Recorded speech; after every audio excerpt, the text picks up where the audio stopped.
Hey everybody, this is Talia with Ayurveda Every Day with Talia. Welcome to the Vitality Sessions, and today I am here with a super special guest, my dear friend and colleague Mary Sheila Gonnella. So Mary Sheila is my favorite nutrition teacher on the planet, next to Deanna Batdorf, our Ayurvedic teacher in common. And Mary Sheila is also an Ayurvedic practitioner. She's a holistic nutritionist up in Sonoma County, and she taught at Bauman College. Some of you know that nutrition school. She taught there for 7 years. She's a teacher at the Dhyana Center. And so, Mary Sheila, I'm so excited that we're doing a vitality session together. Me too. Thank you for having me. Of course. So one of the reasons why Mary Sheila is here is because we are going to be teaching an amazing vitality infused retreat in March of 2020 on the coast of, is it Western Mexico, north of Puerto Vallarta? Yeah, it's not too far from Puerto Vallarta. Yeah. So we've been spending a lot of time together because we're getting so excited to offer that incredibly nourishing and vitality boosting event. And so we kind of came up with this little vitality session today from that inspiration. So we'll talk about our Mexico retreat at the very end, just give you a little taste of what we're going to do. But right now, Mary Sheila is going to show us how to make a beautiful, nourishing Ojas drink. And why don't you tell everybody about what it means to nourish Ojas for those of our students who that maybe is a new term for. Yeah. So Ojas I just like to think of it as like your kind of the juiciness and your vitality, and it always makes me think about the adrenal glands, which is what I call the seat of your vitality. So it's making sure you can kind of follow it through with your life in a bigger picture. So Ojas is sort of the lubrication and the juices, and it's also it's like what the nervous system needs to be calm and what the mind needs to calm and rest. Yeah. So that's it ties back to me is just. Yeah, it ties back to sleep. It ties back to immunity. Like when a lot of women are talking about like, oh my God, I have like no patience. I'm getting so upset, and that doesn't really feel like them, or they know that's not their normal, but it's happening all the time. That's usually a sign that your Ojas is low and you need to replenish. So this drink will be really perfect for anyone kind of going through that, which in the summer, just because it's hot outside and we're more active, sometimes we're overdoing and we don't realize it until we do reach that place of frustration and irritation. So it's like, this will be a great remedy for everyone. And by the way, Mary Sheila looks so sunny and tan, and I'm like freezing and pale and cold. It's very cold in Santa Cruz today. It's raining, and Mary Sheila's a few hours up north where it's like a normal, beautiful summer day in California. A little foggy this morning, but it's burning off. Okay. Yeah. I hope it burns off in Santa Cruz. We'll see. Okay, let's see what you got. All right. So I was actually recently inspired to make this from another nutritionist friend. So I'm just going to give a shout out to John Lund, who inspired me with this recipe. But I knew you could make your own coconut milk, right? We have all those boxed milks, which, it's a lot of packaging. It's not my favorite thing. So why not make your own, know exactly what's in it, and then you can put a lot of things in it as well. Yeah, and then it tastes better too. The boxed milk, some of them are just like, bleh. Really. When you compare them to how that tastes when you make it fresh, I love what you're about to do. I'm so excited. Never mind. I'll stop talking. Oh, yeah. No, it's okay. Talk away.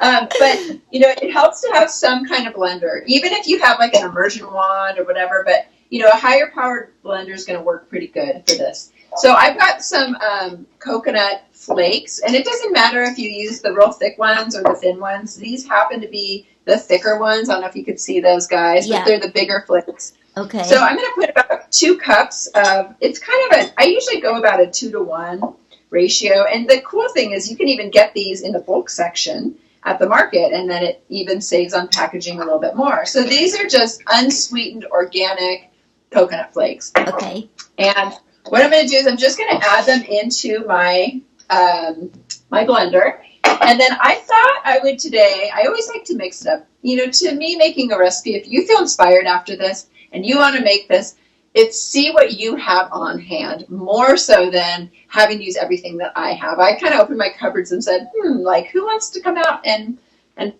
nourish me today, right? Yeah. So I have sunflower seeds, and you know, summertime sunflower. I've got my sunflower shirt. Anyways, sunflowers are a kind of a special flower to me for lots of personal reasons. So I'm going to do about a half a cup of sunflower seeds in here as well, just for fun. Awesome. Well, it's gonna add creaminess. It's gonna add lecithin. It's a really beautiful protein for summer. Exactly, and lots more minerals because, you know, it's a seed pulling up. You know, the plant pulls the minerals, stores a lot of minerals in the seeds. And that way, you know, so if you had soaked sunflower seeds, awesome. These are actually soaked and sprouted and dehydrated just because I know they're easier to digest and assimilate. Yeah. So they're dry, but they'll still blend pretty well. And you don't have to use them right away. Right. When you soak, sprout, and dehydrate nuts or seeds, you lengthen the shelf life essentially. So I like to do that too. Exactly. Exactly. And I could have maybe even put in, you know, soaked some last night and then just threw some wet ones in here. Of course. Yeah. So I put my water in kind of a 2-to-1, right? So 4 cups of water, 2 cups. Now I'm going to use my spices. And, you know, again, I can go with how I'm feeling, what feels right to me. I love cinnamon, a sweet spice. It's really, it's sort of soothing and it's very comforting. A lot of us grew up with cinnamon. So I'm actually going to do about a half teaspoon. And just to, you know, and I can always add more spices. I can always figure out like, oh, wow, I didn't really add enough or I added too much to this. I'm going to add a couple cardamom pods. Ooh, nice. Whole cardamom pods. Whole ones. And I might just kind of break them up a little bit, maybe with the back of a spoon or a knife, just to open them up a little. I've just been chewing on those lately. I love just popping a couple of those, you know, taking the pod off and then chewing the seed.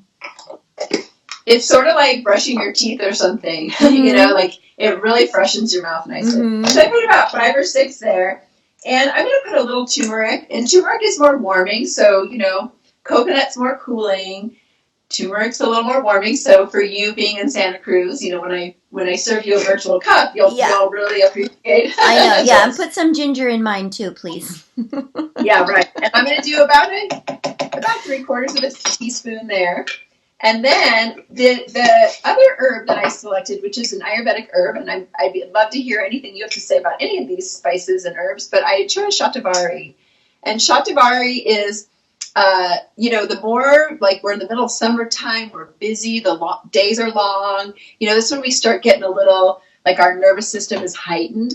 And Shatavari is cooling, and it really works with the Ojas. Yes. It's time. Yeah. I pronounce it Shatavari, but I don't care who's right or if either one of us is. But just good for everyone to hear that there's more than one way we can say it. What I love about Shatavari is it really is the essence of yin in an herb. So, you know, if you've heard of yin yoga and you're holding the poses for a yoga pose for a long time, that's really opening up the hips or you know, creating more expansion and space in your body. I feel like Shatavari, it's a root, it's a sister plant to ashwagandha, which most people who've heard of Ayurveda know the ashwagandha plant now because it's so revered and it's become kind of very popular as an Ayurvedic plant. So where ashwagandha is more warming, Shatavari, or how did you say it again? Well, I like how you Shatavari. said it. I mean, once I say it the way I say it, then I'm like, wait, how's the other way to say it? Shatavari is more cooling. And so when you read about those two herbs, sometimes what you'll see is that ashwagandha is recommended more for men because it's more of a yang building herb. and Shatavari is more for women, but that's actually not exactly correct. It's that Shatavari is feeding the feminine yin essence of any human being, and ashwagandha is warming and tonifying and creating more strength and structure on a deep level. But anyone can use either herb. And if you're kind of on the fence of like, I don't know which one I should use, like it's summer, so it's hot outside, but I'm cold, you could use both, right? You could do what Mary Sheila is doing, but just use a little bit of both herbs. So I love Shatavari and ashwagandha. It's like you could be adding those to so many things. In fact, I just wrote a blog the other day with this really cool girl from, I don't even know, from like Poland. She was like, hey, I want to help you write a blog. I'm like, okay. So we kind of co-wrote a blog about infusing your breakfast. You would love it, Mary Sheila, because you're all about breakfast. She's the breakfast queen. I'm going to put in our show notes for today's episode, I'll put how you can learn more about Mary Sheila, because she has this awesome free gift on her website called the Breakfast Report. And I want every single person watching this to download that if you haven't already. But so you would like my blog, Mary Sheila. Just, you already know it all, but you know, it just is about how easy it is to infuse something like breakfast with Ayurvedic superfoods, which is essentially what you're doing right now with this coconut milk. Exactly. Yeah, exactly. Where can you add them in?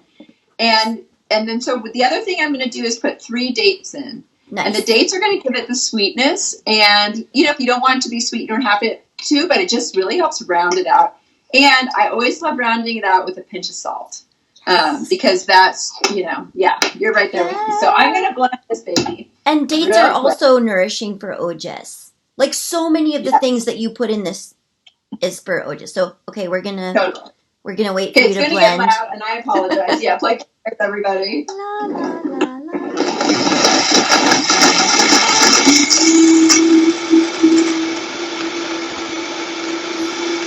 My puppy's finally resting.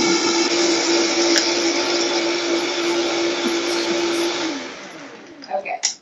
I could probably go longer, but I think we're good. Yeah, it's good.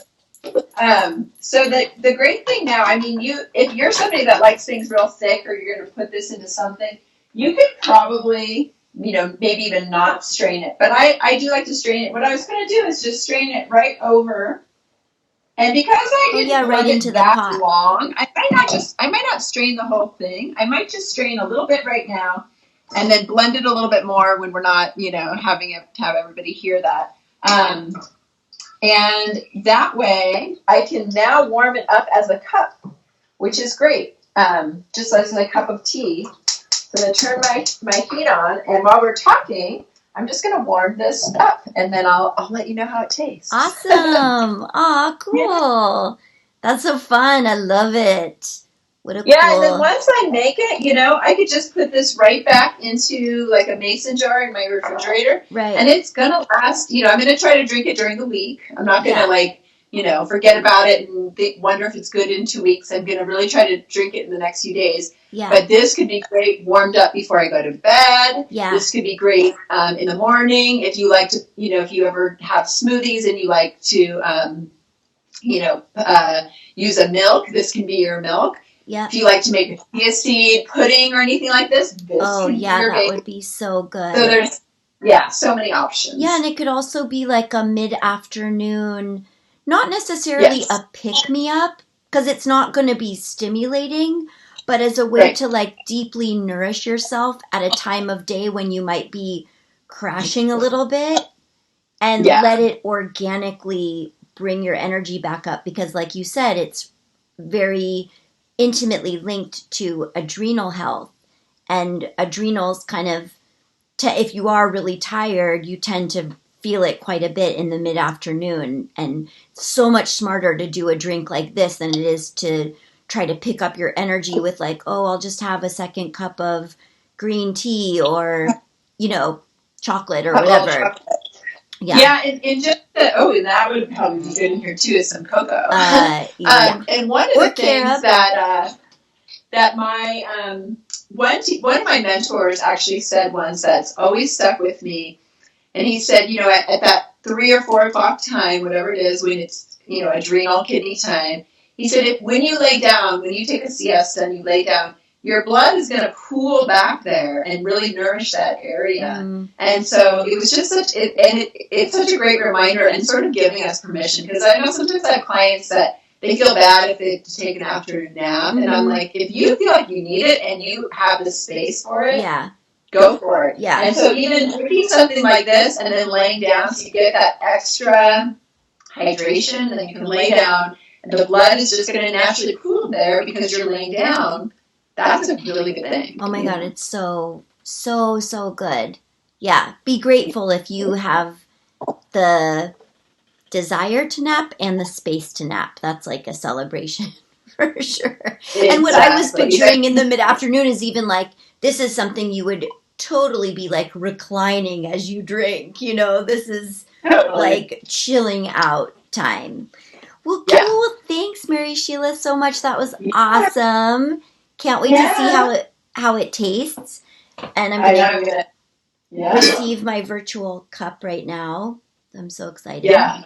Here you go. Actually, I have something similar in the kitchen waiting for me too. Yum. Oh my God, is it so good? It's so good. Oh, that's so great. Yeah. So really good. Yay. So I just want to say that, Mary Sheila and I are taking a group of amazing human beings to Mexico in March 2020. We're actually starting our retreat on the first day of spring, March 21st. Yep. And this is the kind of thing that we are going to be teaching and practicing and living and experiencing for an entire week. And we're talking about the retreat now because we want you to get excited about what if you knew all winter long that you had an Ayurvedic retreat that was just all about nourishing your vitality and recovering your energy and just getting your health on track. What if you could look forward to that all winter long and then kickstart your spring with that kind of beginning?